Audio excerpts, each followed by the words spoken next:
Bidan, MPASI itu apa sih? Baik Ibu, saya bantu jelaskan. Jadi, apa itu MPASI? MPASI adalah makanan pendamping ASI. Pemberiannya dimulai saat ASI saja tidak cukup untuk memenuhi kebutuhan nutrisi bayi, yaitu pada usia 6-23 bulan. Mengapa penting? Karena seiring bertambahnya usia, bayi akan bertumbuh dan semakin aktif. MPASI dibutuhkan untuk mengisi kesenjangan antara nutrisi anak dan jumlah yang dapat dipenuhi oleh ASI. WHO dan juga Ikatan Dokter Anak Indonesia rekomendasi usia pemberian MPASI dimulai saat bayi berusia 6 bulan. Kelompok usia sesuai pemberian MPASI dibagi menjadi 3. Yang pertama, saat bayi berusia 6-8 bulan, kemudian yang kedua 9-11 bulan, yang ketiga 12-23 bulan. Tanda anak siap MPASI itu apa sih? Tanda anak siap MPASI ada leher mampu menyangga kepala dengan baik, kemudian duduk dengan baik, kemudian jarinya sudah mampu meraih mainan atau makanan, kemudian membuka mulut jika sendok datang, dapat meraih mainan ke arah mulut, dan juga mampu menelan. Pemberian MPASI tidak boleh terlalu dini karena MPASI tidak dapat menggantikan ASI. Asupan zat gizi rendah dapat meningkatkan risiko penyakit infeksi seperti diare, kurangnya faktor perlindungan, kemudian makanan tidak bersih, dan organ tubuh bayi sulit untuk mencerna makanan. Terlambat dalam pemberian MPASI juga menimbulkan risiko, yaitu tidak tercukupi kebutuhan untuk pertumbuhan, kemudian pertumbuhan dan perkembangan lambat, tidak mampu mencegah kekurangan gizi seperti anemia, anak menolak diberi MPASI karena tidak mengenal aneka ragam makanan. Menurut WHO, ada 4 strategi pemberian MPASI, yaitu tepat waktu. Dimulai ketika ASI saja tidak cukup untuk memenuhi kebutuhan nutrisi, atau dimulai saat usia bayi 6 bulan. Kemudian adekuat, yaitu MPASI mengandung zat gizi lengkap dan seimbang.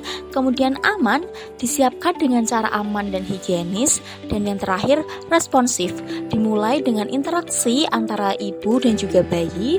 Kemudian dilakukan dengan jadwal yang teratur dan dengan durasi kurang dari 30 menit per kali makan. Untuk usia 6-8 bulan, jumlah energi yang harus dipenuhi adalah 200 kilokalori per hari. Kemudian konsistensi MPASI yaitu saring atau lumat.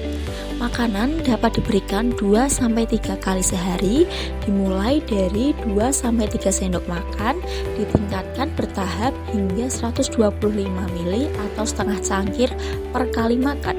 Kemudian dapat juga diberikan makanan selingan 1-2 kali sehari seperti jus buah atau biskuit. Dan jangan lupa untuk teruskan pemberian ASI sesering mungkin. Untuk usia 9-11 bulan, jumlah energi yang harus dipenuhi dari MPASI adalah 300 kilokalori per hari dengan konsistensi cincang halus, cincang kasar, atau finger foods. Frekuensinya 3-4 kali sehari atau sekitar setengah cangkir per kali makan, dan juga dapat diberikan makanan selingan 1-2 kali sehari, dan jangan lupa teruskan pemberian ASI. Usia 12-23 bulan, jumlah energi yang harus dipenuhi dari MPASI adalah 550 kilokalori per hari dengan konsistensi seperti makanan yang dikonsumsi oleh keluarga dengan frekuensi 3-4 kali sehari atau 175-250 ml atau sekitar 3/4-1 cangkir per kali makan. Makanan selingan dapat diberikan 2 kali sehari dan tetap teruskan pemberian ASI.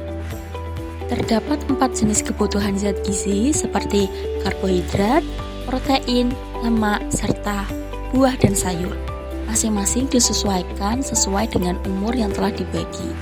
Untuk jenis karbohidrat ada nasi putih, nasi prim, ubi, kentang, jagung, dan lain-lain. Untuk protein ada ayam, ikan, hati ayam, udang, telur ayam, dan tempe. Untuk lemak sendiri ada minyak kelapa, minyak jagung, minyak kedelai, dan santan.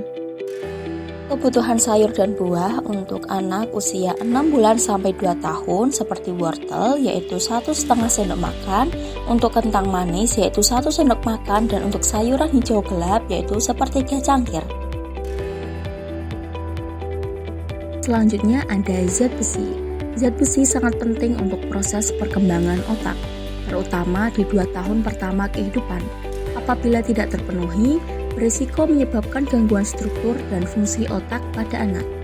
Untuk kebutuhan usia 6-12 bulan yaitu 7-11 mg per hari, untuk usia 12-23 bulan kebutuhannya 7 mg per hari.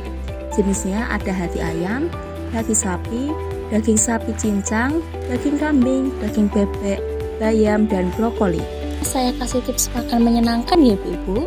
Yang pertama, berikan makanan yang dapat digenggam anak.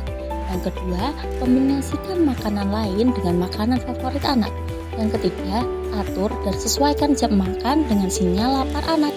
Kemudian yang keempat, kebutuhan untuk makan dan tidur saling berhubungan. Yang kelima, suasana makan sebaiknya rileks dan menyenangkan. Untuk lebih lengkapnya, baca buklet MPASI oleh Gerbang Emas.